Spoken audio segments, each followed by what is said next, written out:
Well, I'm P.L. Malcolm, and I'm here with Tina LaFerrier.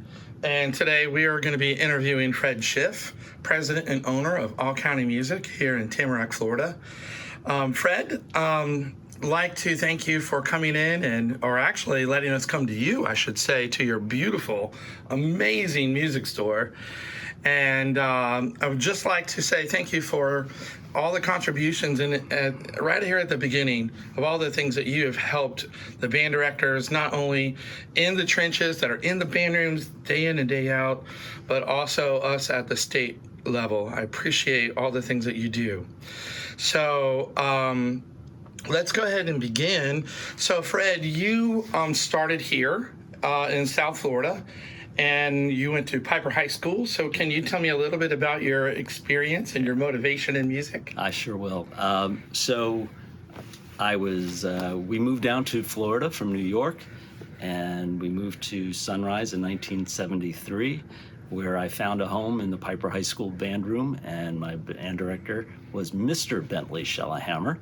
And then 2 years later, Ms. Cindy Berry joined the group as the associate band director. So I always considered that my high school education in band was more like a college education in band with the two directors that I had. So that would be like, is it 74? 73 to 77. 73, 77. Yes. Okay. Yeah. Wow. Do you want to talk about any of your experience at Piper? It was wonderful. We found a family there. We did not have family here in Florida except for my grandmother. So to be able to have a base and a hub, and really my parents actually found friends as a band parent. And doing all of those things, and went on all the different trips with us, went to Mexico, DC, Nashville, wherever else we were going, to Orlando for state MPAs. They did everything with me, and so to always have my parents available was great. They even became band parent presidents while we were there. Well, since Cindy Berry and Bentley Schellahammer were so instrumental in your beginning, do you have any stories that you'd like to share from the band room? Anything funny from Bentley or Cindy? Well, so Bentley had a nickname. His nickname was Bertle because in the high school yearbook they misspelled his name, and so it became Bertle Schellahammer. But we did, when I was a junior, we started a band newspaper, actually a sophomore, I think, and we called it the BS Illustrated. And you, as a Piper High School band director, may have had that at the time. I don't know, maybe it was gone by there. I taught Piper from 93 to 98, right. And the BS Illustrated was still there. Yes. And I found some of those old episodes very, very funny. Yeah. You guys were clever. Yeah, it was Mad Magazine for band. I was the editor-in-chief. However, John Thompson, who was the assistant editor, was really the humor guy and our graphics guy. He could draw anything. Yeah. He was the hilarious guy. I organized the circus. Yeah, and the idea behind the little magazine or newsletter was for like band trips when you would travel, or? Well, no, it was actually after every halftime show at home, and so this was pretty much a weekly publication. And after halftime, the BSs got passed out, and everybody's head was knee deep into what was going on. It was a lot of fun to do, and yeah, it was just a lot of fun. Everybody looked forward to the BS. I love that. Yeah. Oh, and so the BS Illustrated, of course, was named after Bentley Schellahammer. And so let's make sure we're clear on that. That's Bertle Schellahammer. Bertle Schellahammer. Well, he'll get a laugh out of this part. Yeah. So after high school, well, actually, before we leave high school, you were talking about your parents and their involvement. So I know that your parents, forgive me, were instrumental in developing you as a person and your music support. What was the deal with your parents? Why am I wanting to talk about your parents? So you want to talk about my parents, one, because of their outstanding relationship with each other. Prior to that, my dad's dad was a music teacher. My dad's brother was a music teacher. My dad was an accordion teacher. They all taught accordion in Brooklyn. And so when we moved to Florida, Dad worked for an organization for a couple of years. It didn't quite work out. He did some other jobs back and forth. And in 1976, he and my mom, with a loan of about, I think, $10,000 or $20,000 from my grandmother, opened up All County Music. So next month, we'll start our 49th year in business. Incredible. Or our 49th anniversary. We'll actually be starting our 50th year in business. And Dad just wanted to be back in the music business, and he thought that this would be the way to go, to have a store that is affiliated to school music. And the first slogan was All County Music, serving music education. And so that has always been our focus, nothing else. It's always been about primarily band directors, yes, orchestra teachers, but here the orchestra programs were not anywhere near as strong as the band programs. So our main focus was always the band, was always band. Mm-hmm. I've had the privilege to meeting your mom several times, but I really got to know your dad as a young band director, and serving music education, I definitely could see that being his mantra. He was so kind and always so supportive. And he was always good for a laugh. He had a great smile, and he always had a good joke. Yeah. And so do you feel that as a high school kid and seeing this love for music for, your dad and your grandfather, is that how it got infected with you? Did you just kind of know you were going to go into the music industry? Well, no, I never thought I was going to go into the music industry at all. I went to college. I went to Mercer University. I have a bachelor's in business administration with a concentration in finance. I majored in finance. And when I graduated college, I became a vice president of a bank. And so for 8 years, I was in banking. It wasn't until I turned 30 and hit a certain glass ceiling in the banking industry that I was like, you know what, this isn't going where I want it to go at the speed I want it to go. My dad was actually looking at possibly retiring. So we had a conversation, and the conversation was like, maybe this is a good time for me to come into the business and see what it's all about.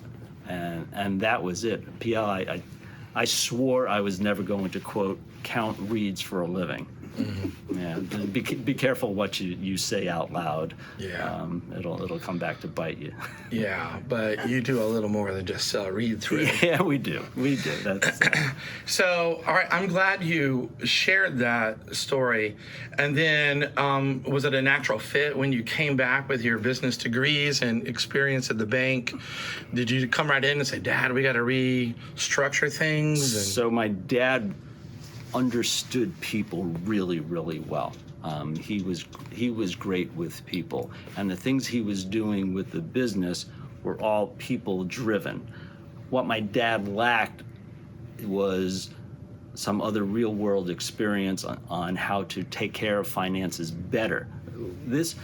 I've told this story many times. When I joined the business, All County Music was in no way, shape, or form hurting. Okay, I did not ride in on that white horse and save this company from anything.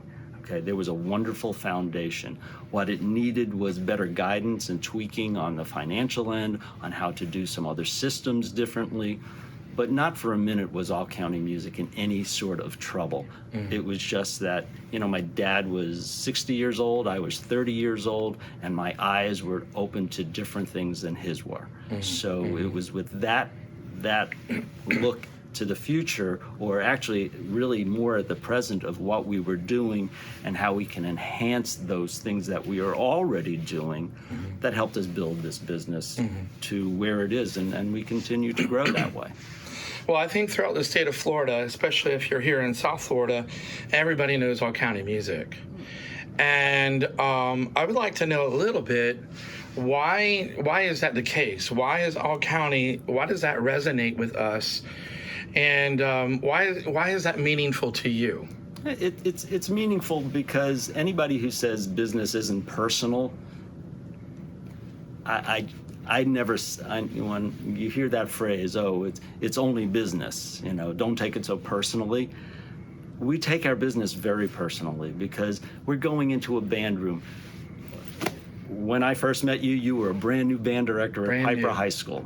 Yeah. And it was like, all right, what is it I'm going to do and our organization going to do to help support you become successful? What are the things that you don't even know about that we do so we can help you avoid some of the pitfalls that you just don't know about? Yeah. You were worried about certain things, and maybe you should have been worried about those, or maybe you shouldn't have been worried about those things. But it's our responsibility to help not only young band directors, but seasoned band directors. Because I say, we haven't seen it all, but we've seen it most. And we've gone through a lot of things with different people in different scenarios. And because of that, we have a greater understanding of what goes on inside and outside of that classroom.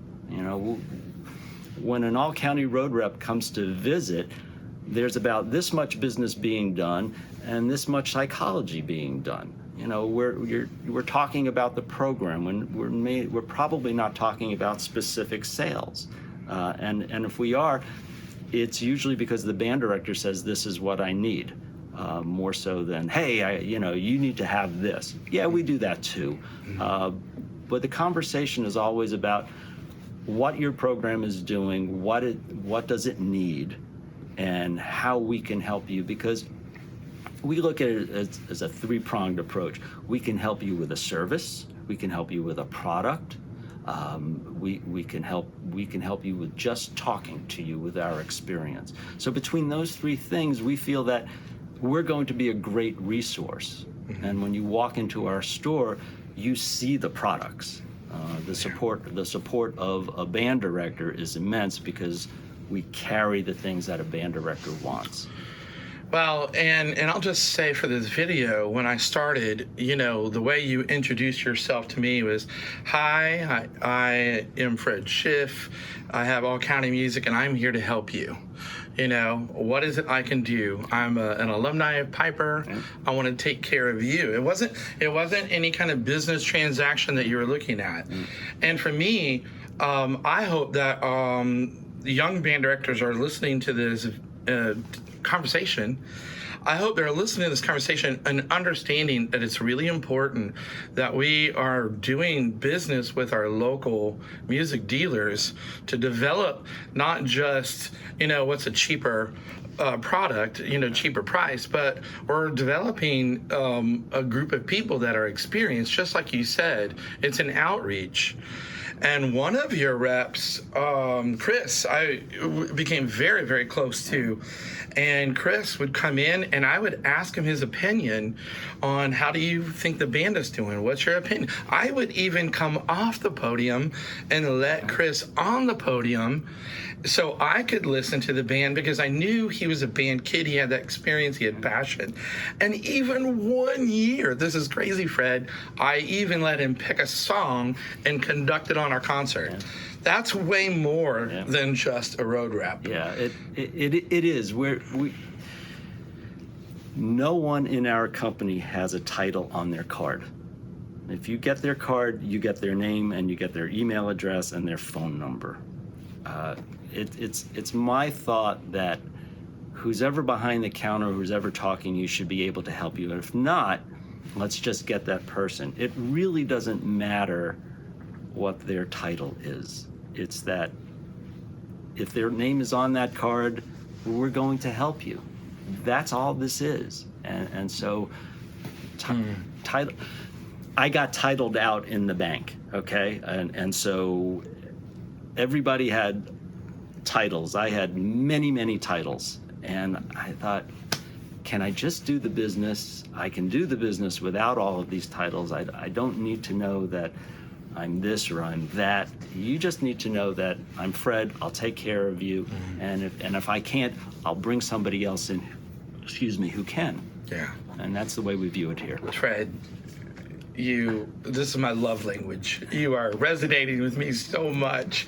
And for 30-something years, these are the things that I share with my students too. If you're worked up about your title in this band program, then you're not working on what you got to be doing. Right. Problem solved. So thank you, and thank you for influencing me on that as well.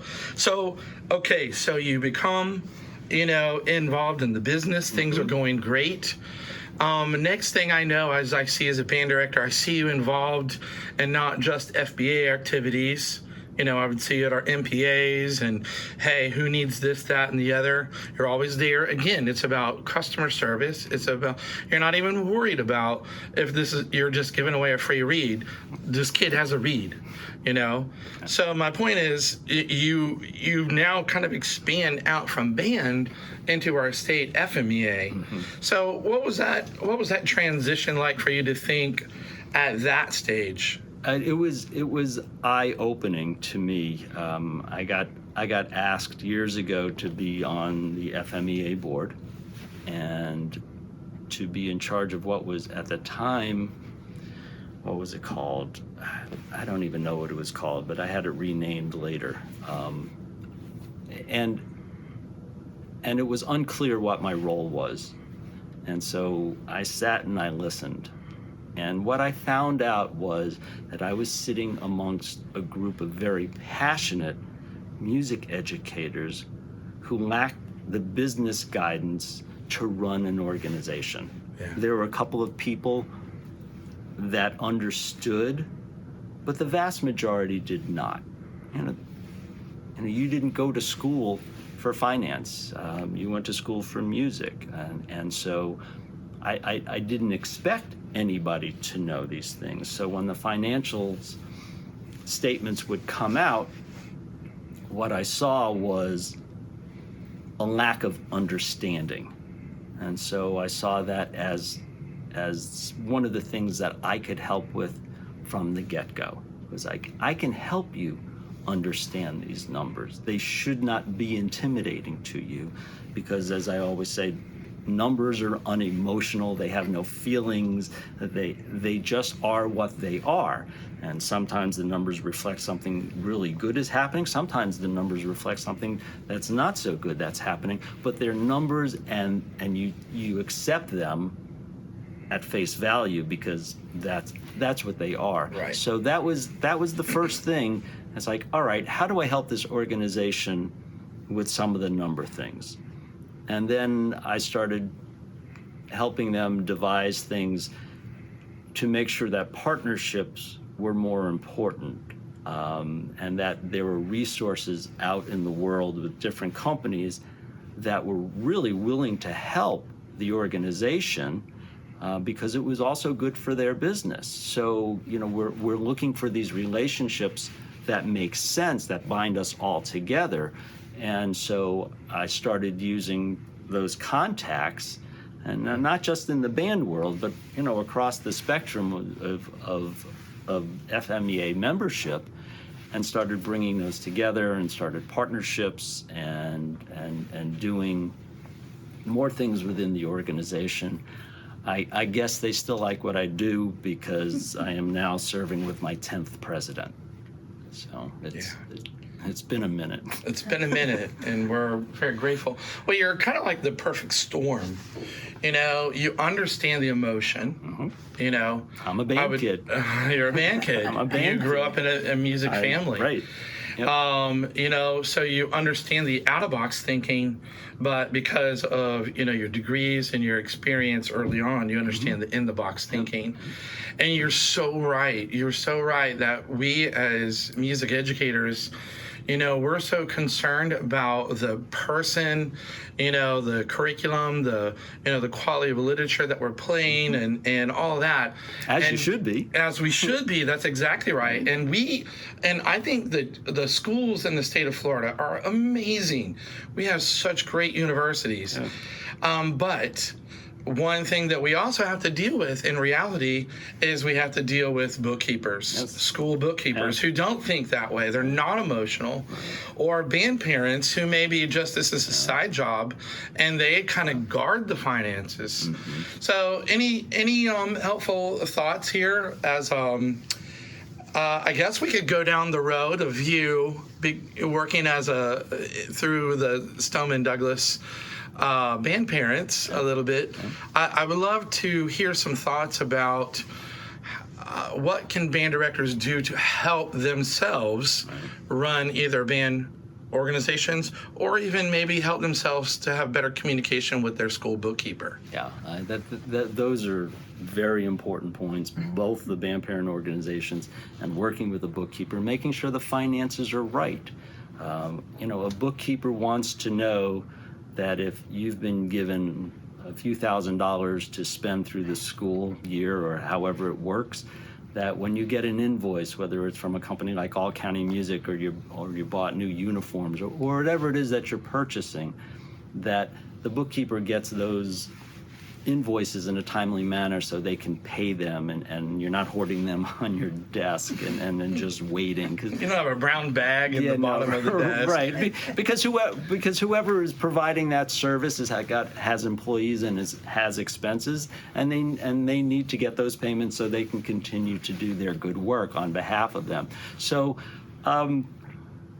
a lot of times, so if we can back up just a little, because you mentioned colleges and things.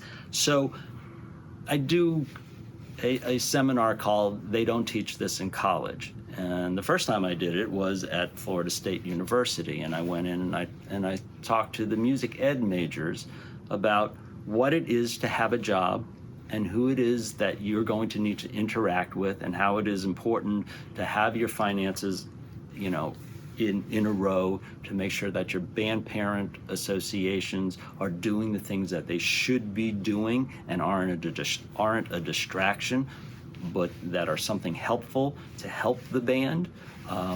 Because at the end of the day, if something should go sideways with a band parent organization, it's going to be on the band director. Yeah. So it's not just a matter of trust. It's a matter of implementing the systems that you can trust, that all of these things are being done, that you're checking the financials as well, and you're doing these things. And yes, you weren't trained to do these things, but it's something that you can't put it aside and say, well, I'm gonna trust that it's being done correctly. And you have to have a little bit more skin in the game than just hope that it's being done properly, because it could make or break a band director. Yeah.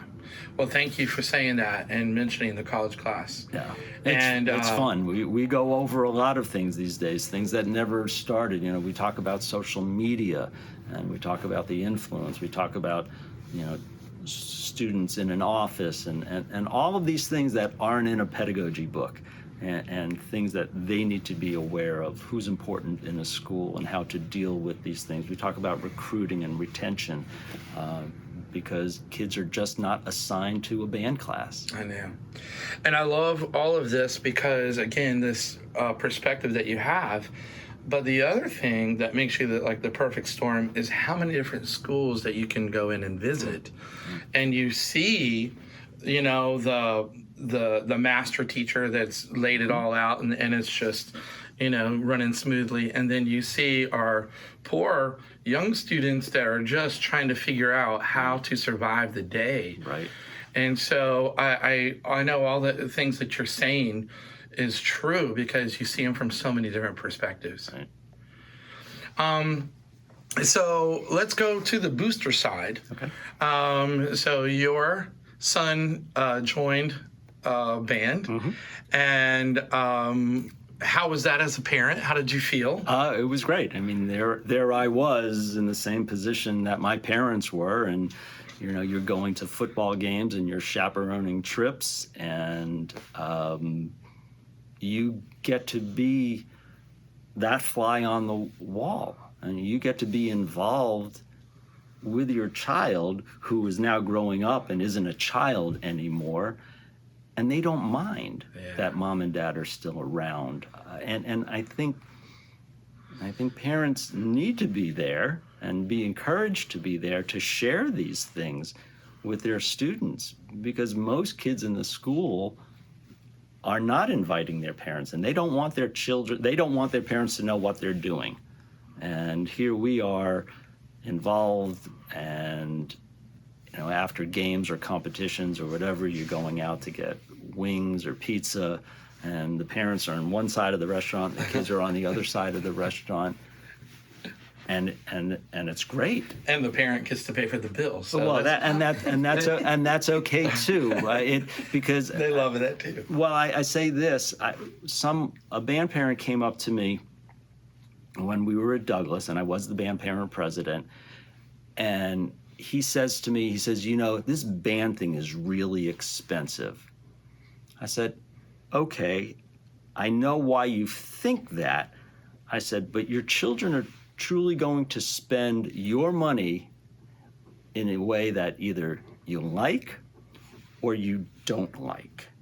I said, so yeah, it costs you to be here, but you know where your child is on the weekends, you know who they're with, and you know what they're doing. I said, put a price tag on that if you could. I said, because you can't. I said, so it's not that band is expensive, children are expensive, and they're going to cost you something. So, whether they spend your money in a way that's productive or not is going to happen. I love how you put that, and I'm so glad you shared that with us.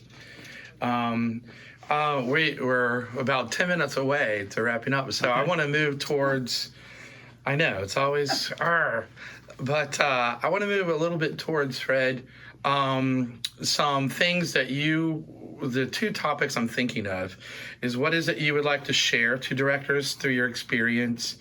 And then you've been doing this for pretty close to 40 years. Mm-hmm. So where are you going on the roller coaster? Are you ready to get off the ride? So those are the two areas I would like to have you share with us. So the roller coaster is exactly what that is. There's ups and downs in every business, and so we, as a company, we have gone through really boom times. We've gone through bust times. The pandemic was a very interesting set of circumstances to manage and financially navigate. So, it's always changing. It's always changing. It's never always great. It's never always bad. So that roller coaster that you talk about is exactly that, and that's life. There's those ups and downs. So I don't get as excited about those things as I used to. Okay. There was a time I was probably a bit more excitable about it, but time has kind of lessened that because I've learned these lessons, and I know either good or bad, it doesn't last forever. So we're always looking to the future. We're always looking to open new markets. We're always with our eyes open and our ears open. So we're listening to the conversations band directors are having, and how is it we're going to be able to help? Because over the course of time that I've been here, things have changed significantly, and at the same time, things are exactly the same. Well, what I love about that answer and what I love about knowing you is you always try to make things relevant. Mm-hmm. And like you talked about COVID, and you were so nice about it. But COVID was a very traumatic experience. Yep. But you understand it's either we adjust, yes, or else we don't. Right. And as an organization, back in 2020, who didn't want to own a business where you touch and blow into an instrument, right? I mean, come on. The only thing worse would have been that if we had a bar and grill here too. So you didn't sell your trumpets with masks already on them. It was a very interesting time. We had to learn to do things entirely different and still be relevant, as you say, and to protect our customers with the information that we had. And that was changing all of the time. Yeah. You know, there was a lot of concern on with a lot of different people on how this should go down, and we had to change the way that we took in instruments, the way we cleaned instruments, the way we protected our employees during that time, because nobody wanted to get sick and nobody wanted to die. Right. So, well, and that's, I think, your success is the ability to adapt.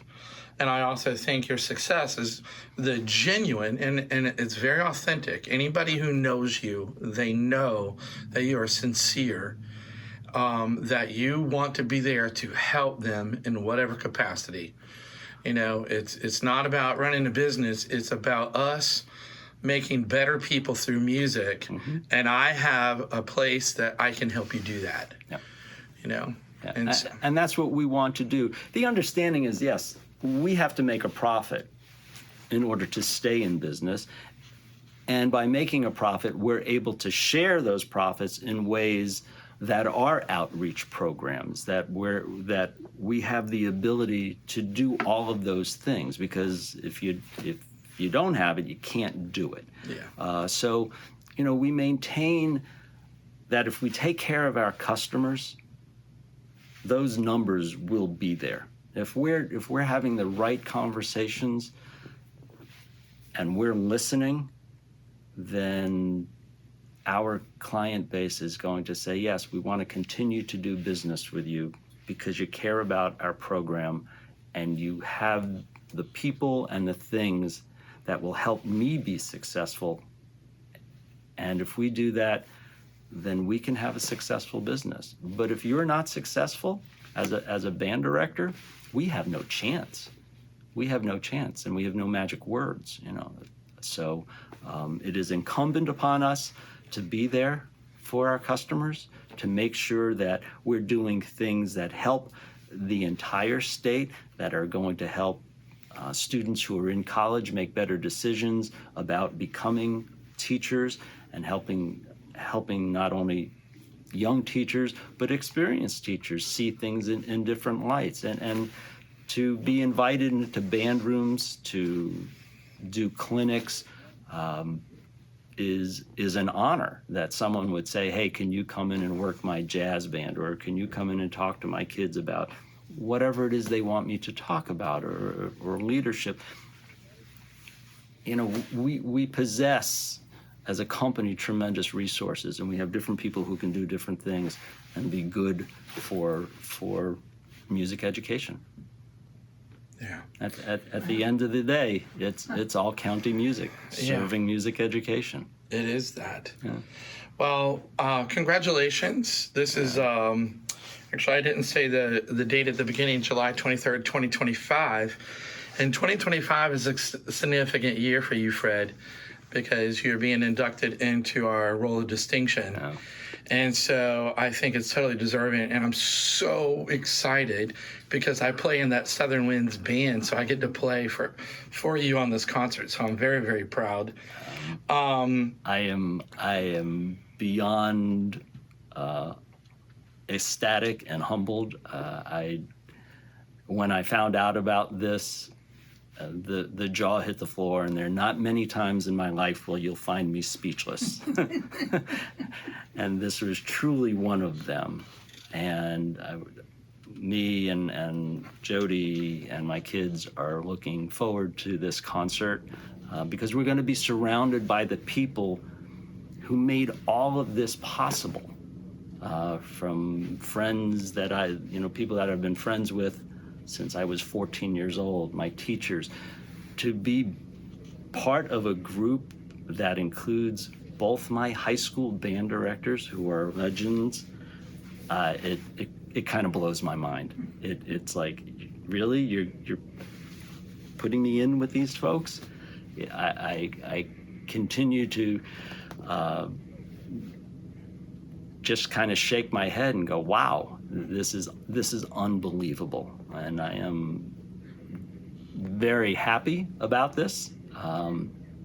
And it's really humbling to be included with all of these people who have done so much for music education, and now they're including me. So I feel it's truly, truly deserved, and anybody who's, been in the area that you provide service, I think we all acknowledge and recognize and appreciate that. And thanks, PL. I just want to say thank you personally for helping me survive those years. Teaching is a noble profession. It is. And there's so many great people out there, and we can't do it alone. So having a friend that I can just pick up the phone and call, and that's 33 years ago, Fred.